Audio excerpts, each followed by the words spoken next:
Hello and welcome to episode 316 of Hot Media with Bob Mann.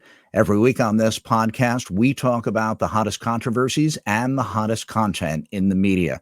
And for years, of course, my guests and I have been really upset and complaining about the fact that our country is so incredibly divided, that people live in their own information and opinion echo chambers and bubbles.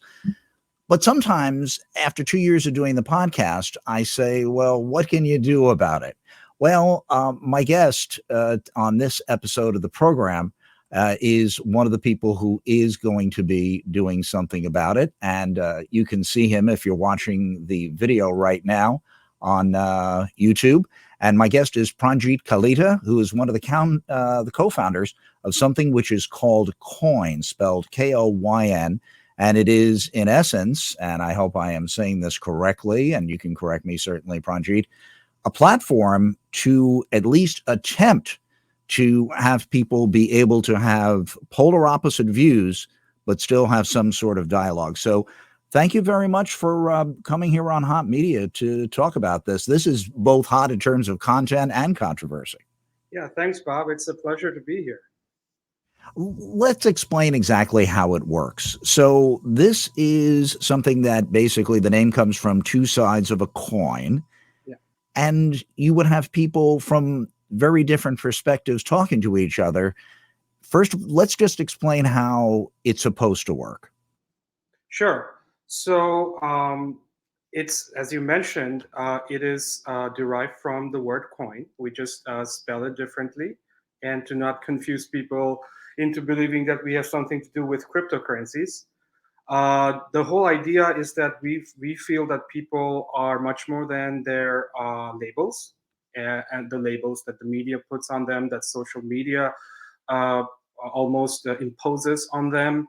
And as you know very well, Bob, that has led to a lot of polarization in society, politics. We see it in Congress. So anticipating that, we decided to build a platform where we would bring opposing viewpoints together in a way that could probably break the echo chamber. And the way it works is that every person has the ability to create what we call a coin. Coin is basically a prompt or a discussion of about any topic, and they can provide two sides to it.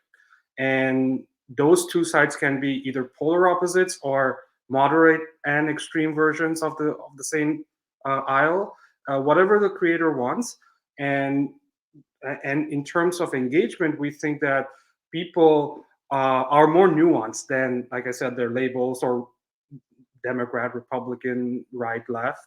We think that people are more nuanced. They could be pro gun rights on the one hand while being pro right to choose on the other. So the whole idea is that we try to break that barrier that we see exists in other platforms where people's nuances are more to the forefront on our platform. Clarify something for me, Pranjit. Are they speaking to each other or are they recording, uploading, and it becomes like a pre recorded point counterpoint? Is this something that is live and they're actually having a dialogue? Or is this something where the dialogue is a little bit prefabbed and nobody's yelling at each other? How does that work? So right now it's just text. Obviously, we would like to go into more audio and video in the future, but right now it's text. And once you pick a side on any particular coin, say you pick the right of center version of that topic, and you will be color coded on your engagement. So every time you engage and write something, either as a direct response to the original prompt or as a response to other people's comments, you will be color coded, and anyone can see, a viewer or somebody who's not even engaging can see how many people from each side is engaged on this, and they can decide whether or not to jump in. one of the things, I'm sorry, I jumped in a little prematurely myself right there. One of the things that has been a problem is that social media, and this would have to be a form of social media, I would think, that it can create misinformation and hate speech. How do Mark Zuckerberg can't do this really effectively. How do you keep out the vitriol? How do you keep out the toxins and the trash from A, misinformation, B, name calling, and C, just, outright berating of the other side? How do you keep this in, for lack of a better term, civil dialogue? Definitely, and that has been our top priority right from the get-go, both from an even inception of this idea perspective, as well as building out the platform right from the beginning. We try to think of this and try to at least solve this problem in a three-pronged manner. First is at the beginning stage.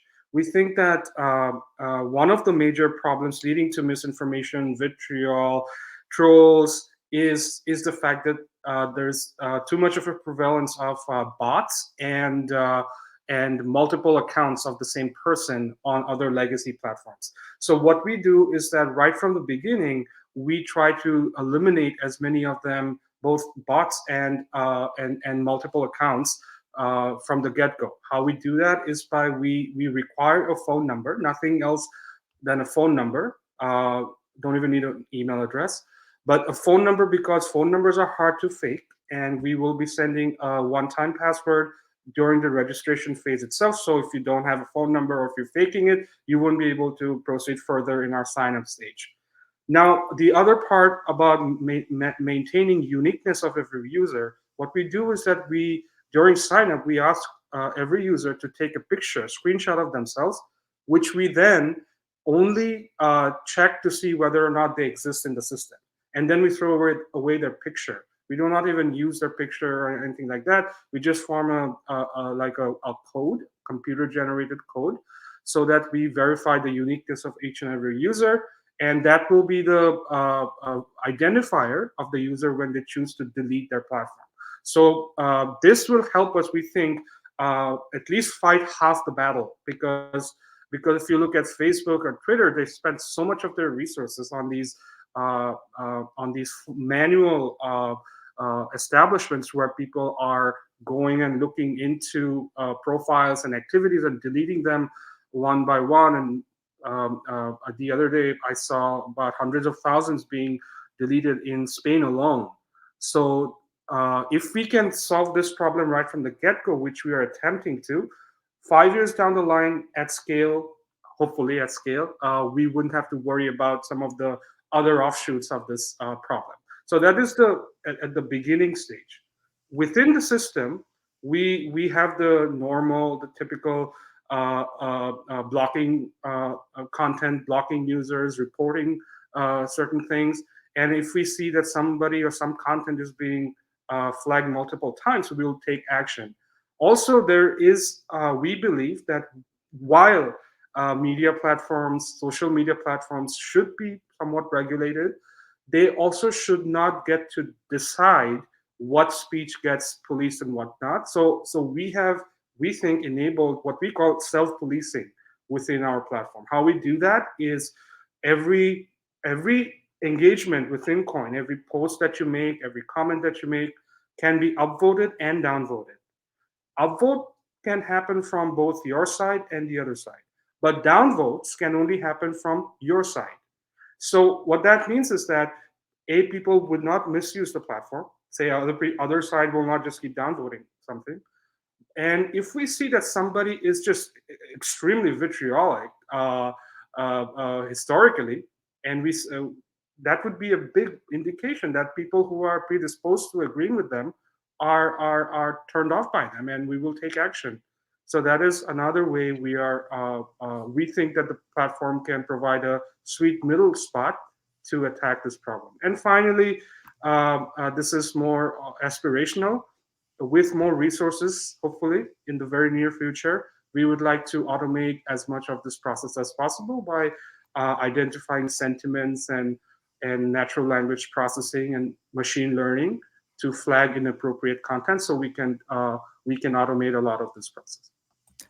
I don't mean to be cynical, Mm. but one of the things when I think about Koyn and the concept, which I think is fascinating, which is why I asked you to be here on Hot Media, but do people really want the middle? Have people gotten to the point in the USA where we don't want to hear the other side at all? We are just simply putting ourselves in a situation in which we continue to hear the echo chamber, continue to hear what we want to hear. Do you see, and I would say that with your market research, you must, do you see a desire to find a common ground as Americans, as believers in what we think is a democracy? Or are you talking to people who don't want to hear?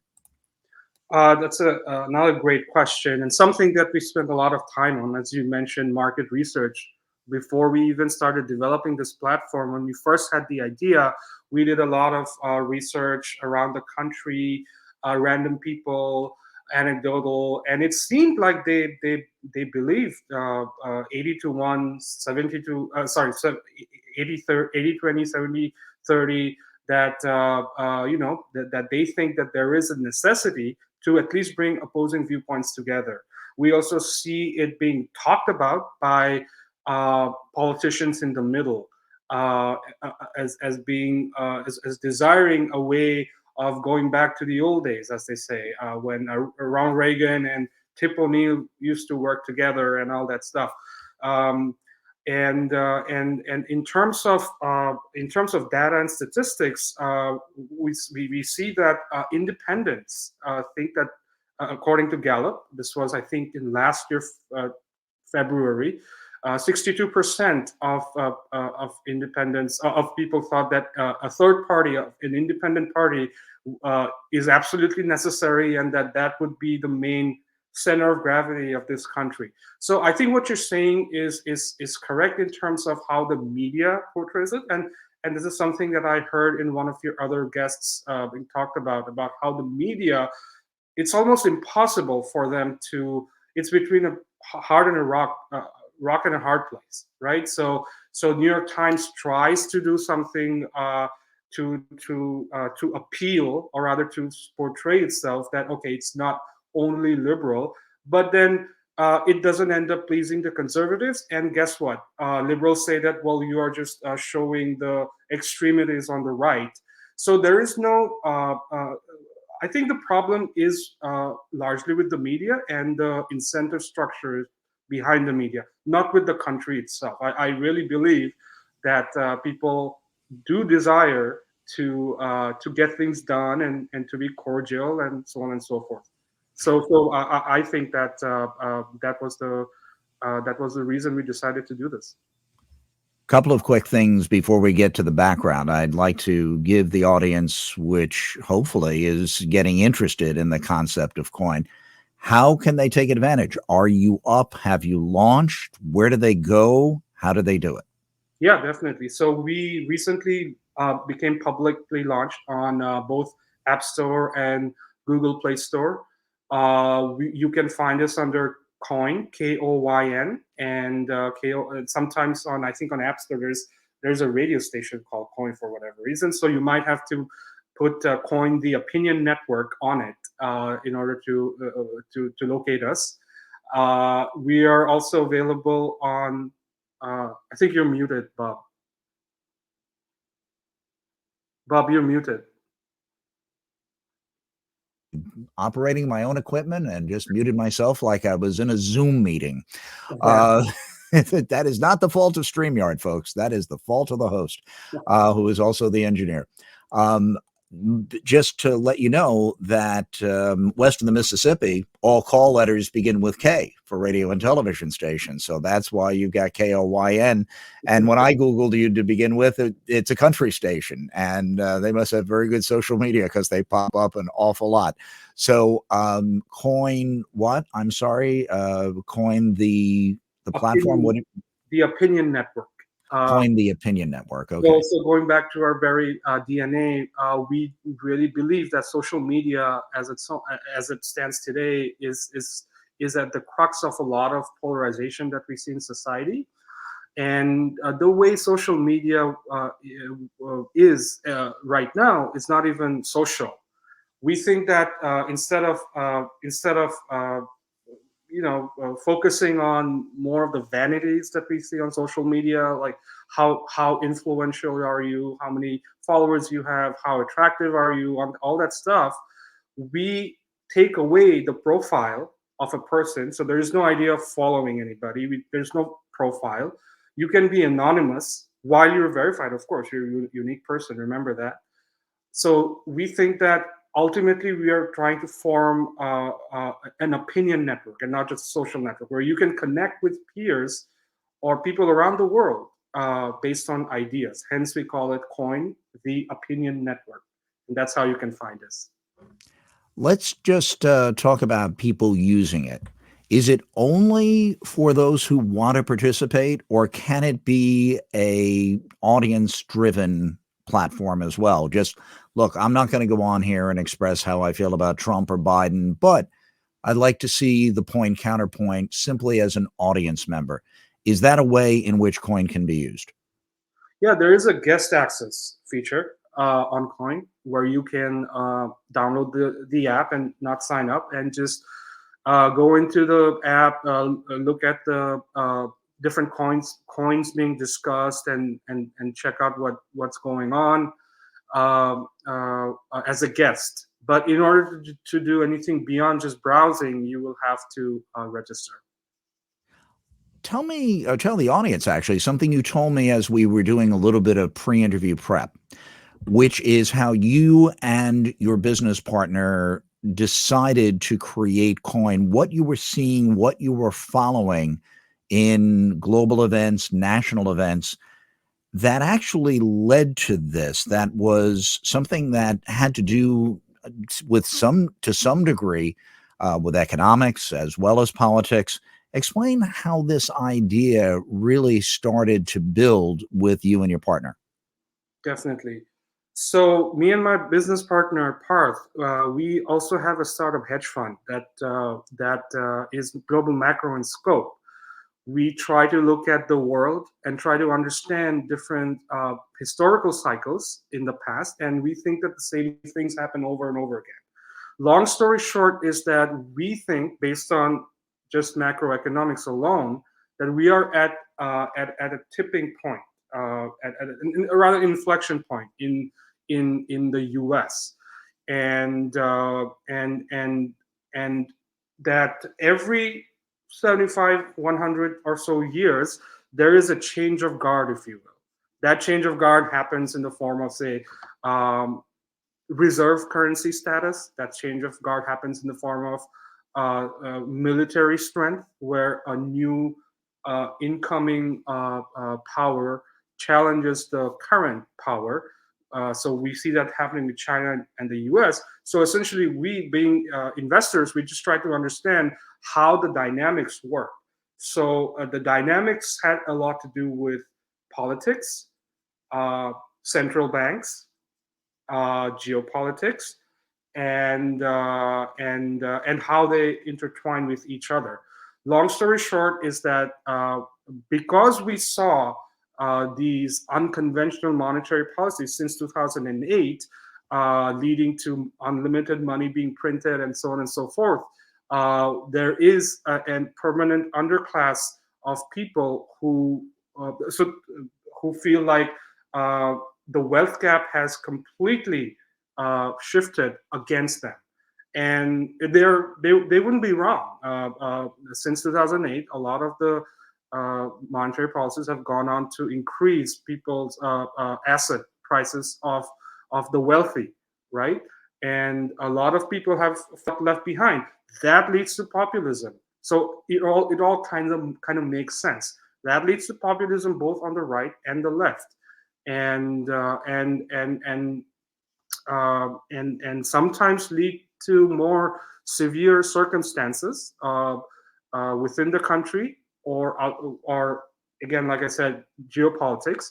So anticipating all of this, we felt that social media was just making the situation worse, and and we thought we will try to do something about it by just breaking the back of polarization in society. Which is why I always tell my communication and media studies students that you really need to study a lot more than just our own field, because what you're covering really could be affected by other factors. Yes, And, economics clearly is something that, even though we're all affected by it, so few of us, even those of us with good educations, really don't understand the factors and the trends that could change the world forever. We certainly found that out in 2008. exactly, exactly. And if people are interested, there is this new book out by Ray Dalio called The Changing World Order that goes in depth and looks at how empires collapse, and when that happens, that leads to some kind of people being at loggerheads. So if people are interested. Well, it's very, very interesting. And I'd love to have you back on the program here in a couple of months to see exactly how Koyn is doing. Any take home message on Koyn before we sign off here, Pranjit? No, just we just began, and we would love people to give it a try. Always love to hear feedback. We always iterate. We are not set in our ways. And also, by the way, we talk a lot about politics, but it also doesn't have to be politics. A lot of things on Coin can be local, and you can have fun discussing sports, so on and so forth.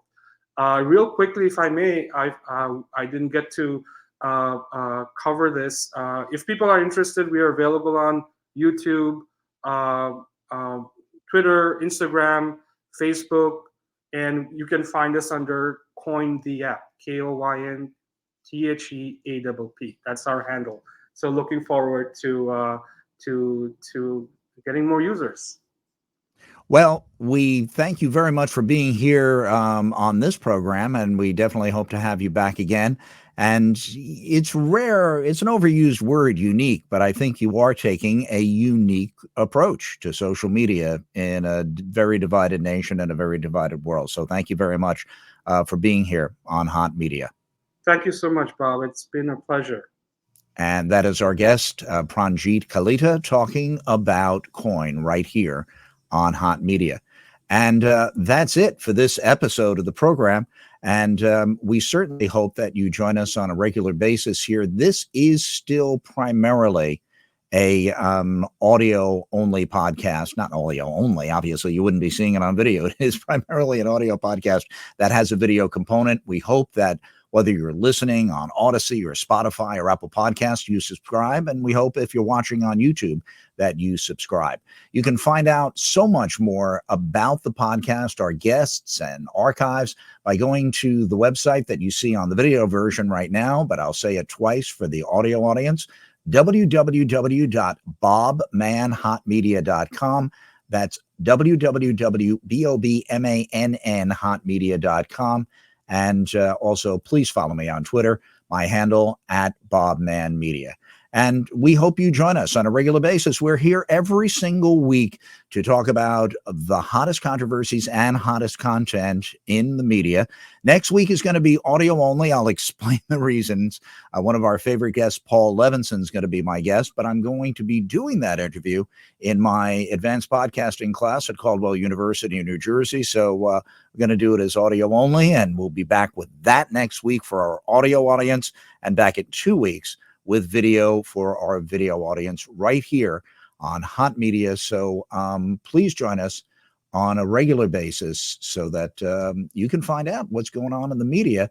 And we really hope you join us. Thank you so much.